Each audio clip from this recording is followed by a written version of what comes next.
Hi,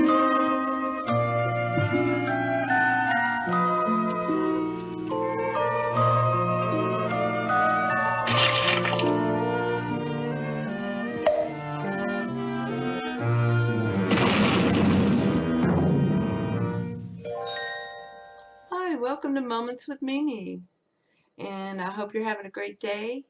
We've gone through the laws, so if there's any specific topics you'd like me to speak about, just drop them in the comments below and we'll get a video on that. I'm your Mimi. Gotta love me. So go ahead and put down what you'd like. Um, it's just amazing. You know, last week it was hot, it was humid, and I was getting water for the garden, and I just closed my eyes. A breeze came up, and I said, "Oh, thank you for the cool, cool air. I love the cool, cool, dry air."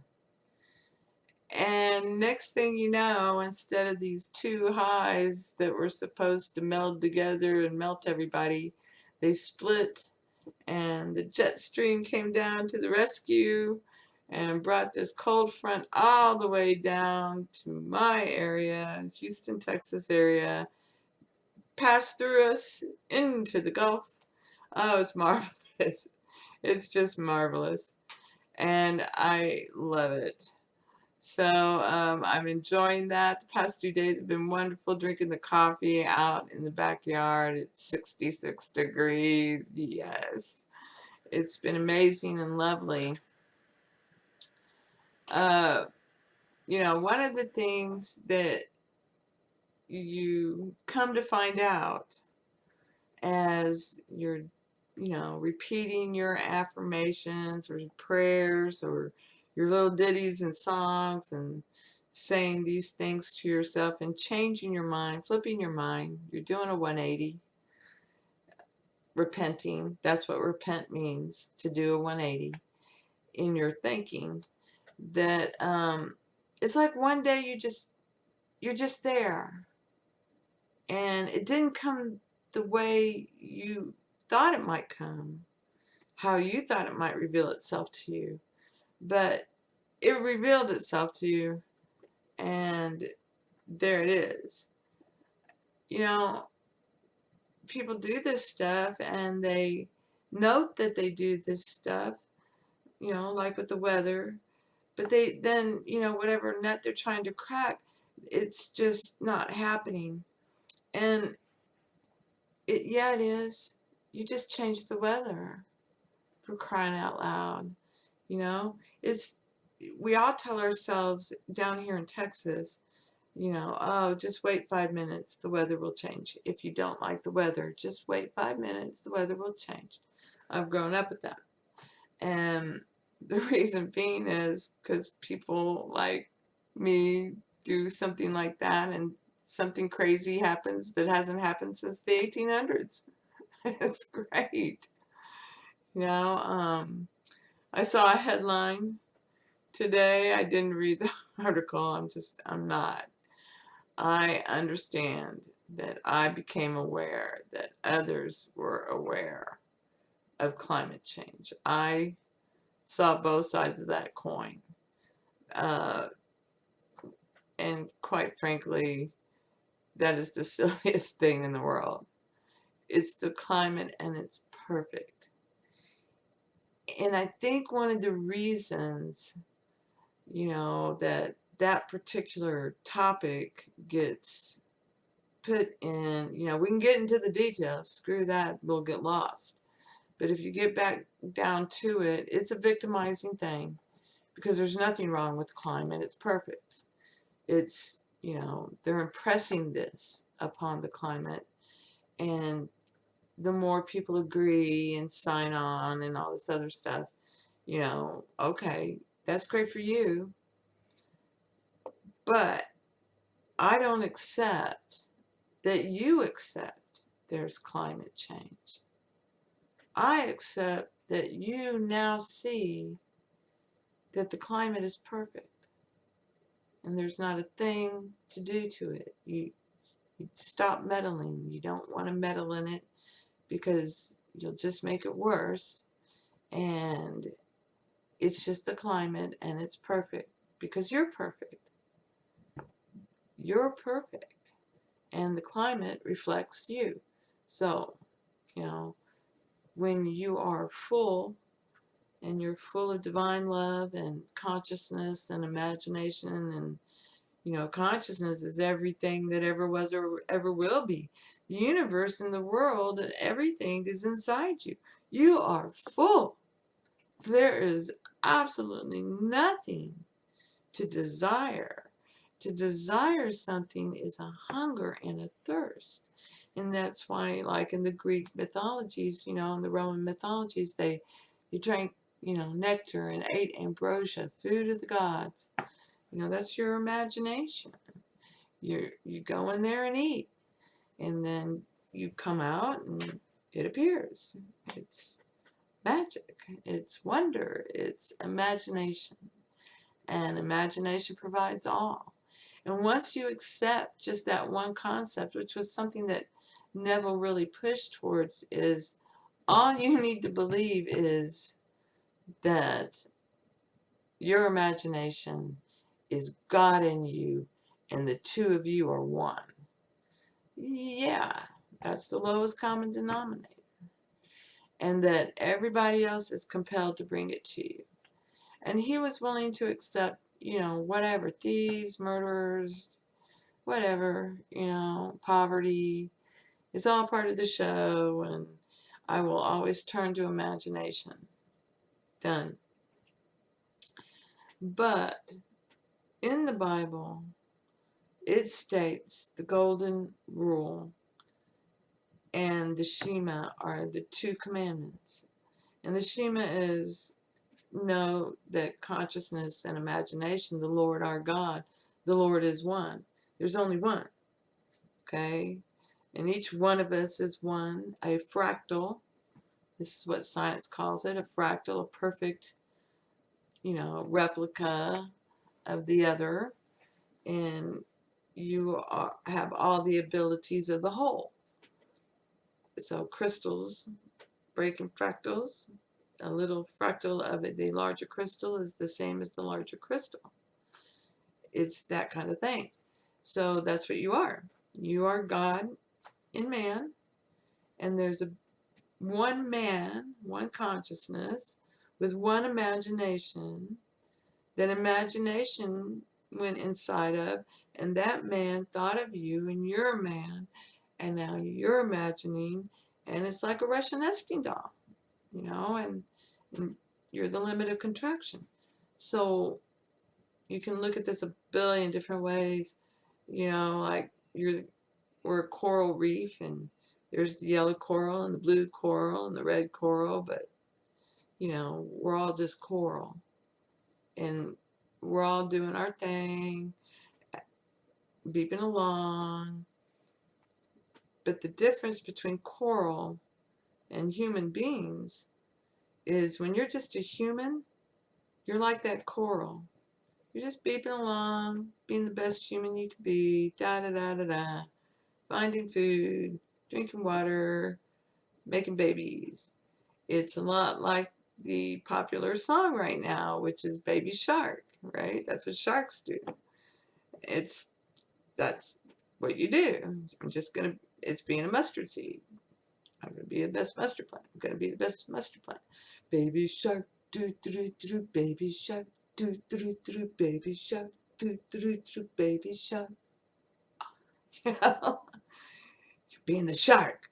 You swim, you eat, you make babies, you poop, you swim, you eat, you make babies, you poop. And what does that get you? It makes you grow. You grow. That's what life is. Life grows. All of life grows. And you came from that. That's what you were. You were just this human, and you were just like the bear or the animals or the plants or the birds. You were just like them. You didn't worry about if there was water or food. You knew there would be water or food. You're just being the best human you can be. You're just doing what you can. And then what? Then you became conscious. Now, science and they they changed the language. The language changes all the time because the words don't really matter. It's the feeling behind them that does. And science calls it, intelligence. Well, you become conscious. And when that happened, you got consciousness put into your body. Split your mind in two. Everything that ever was or ever will be in the life principle itself sits in the subconscious mind. It's like a hard drive where the operating system is, where all the clip art, where all the works that you'll ever need are right there. Okay, and then there's this blank part of the hard drive, which is your consciousness, and that's what happens when you arrive and you take your first breath. Now things are getting impressed upon that consciousness. And in fact, even in the womb, things are getting impressed upon the consciousness of the baby. So the baby is born with a blank side and everything that ever was or ever will be on the other side. And you start learning about imagination and love and good manners and being nice and being polite and loving everyone and working as a team and not being afraid and be brave and all these things, that there's 3 primary colors and that makes all the other colors, and you don't judge a book by its cover because look what's inside this book. The cover's not pretty, but this book is great. And things like that. And then you hit about the age of 9 and mommy and daddy start saying, okay, well, it's time to pass the sins, which means missing the mark, on to the child. And it's with good intentions. You don't want your child to suffer what you suffered, so you start telling them how you suffered, and this begins the victim bully mentality, and you're not good enough, and you got to try harder, and you got to work hard, and things like that you get told. And the reality is it's not as hard at all. It's just like it was when you were a kid. You just now have to get rid of an entire generation's worth of thoughts and beliefs and get back to being a kid. Because when you played cops and robbers when you were a kid and you were named the robber, you were the best robber there was. And when the good guys said, hey, you got to let me catch you because we're the good guys, if you really were into it, you said, no, I don't think so. You need to be a better good guy. You'll never catch me, copper. And you run and you go, right? Exactly. Love it. Love it. But then it becomes all serious drama stuff when you grow up. But it was really serious when you were a kid, too. You were serious.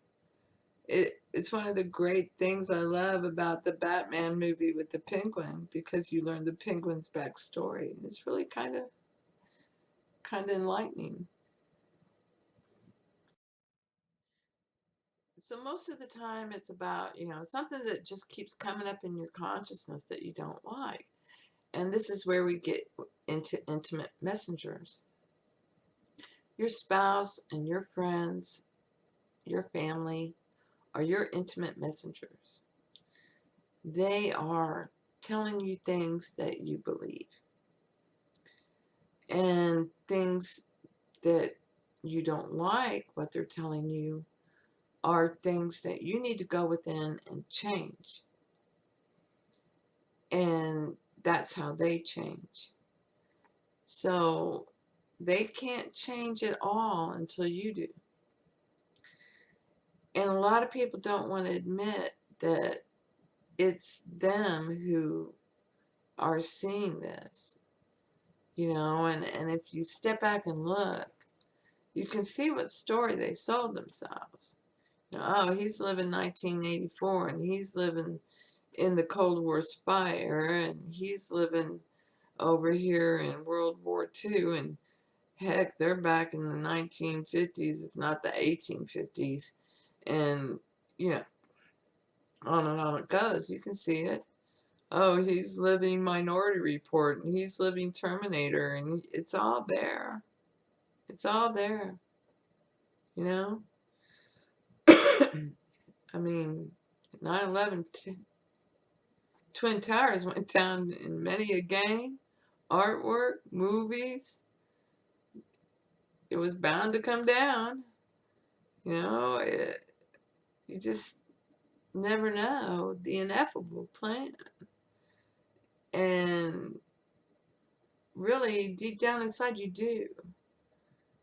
Now, you can just block that stuff out and not think of it anymore, but it will come up as a boogeyman. It will. You have to see them differently. They're not terrorists. They're God and man too. Somebody had to play the part. Somebody else imagined it. And it's because on a bigger picture, humanity needs to work its way through this. And you do that individually. So the more individuals that begin to vibrate the frequency of divine love, divine peace, you know, and no, I don't believe that. That's silly. And we start ripping away these things that we put in place because we believed in the worst of men instead of believing in the best of men. As these things happen, the entire world's going to change and become limitless. And it will be beautiful and wonderful. So when you see stories about climate change and you worry about these bigger issues and for the greater good, you know, it's not. There's no greater good than your good. Okay? There's none. And your good is a great, beautiful climate. Now, on the objective side, on the flip side of that, when you're illuminated, there's two sides. Then on the objective side, it's there's no greater good than my good, and you're going to do what I say and what I tell you to do, and you're going to think how I tell you to think, because otherwise you're killing the planet. What? I don't think so, baby doll. Planet's inside me, and I love it to death, and you can, and I just don't believe you think that. I'm sorry, I just know. I don't believe that. I don't believe that you actually think that. That's just ridiculous. When has man interfering with nature ever worked? Working with it works. But interfering with it? Nah, never works. It never works. Penicillin's a perfect example. Oh, it's a miracle drug. It's a miracle. It's such a miracle. We know it doesn't work against viruses, but we're going to give it to you for this virus. It's a miracle. And guess what? We got superbugs. Not much of a miracle drug now, is it? And it's because you kept believing that bacteria could harm you, despite the fact it can't. It's just bacteria. But you place good and bad upon it. So what do you get to see? The good and bad. So, you know, intimate messengers. Your spouse is not your I am. You don't bow to that I am. But you listen.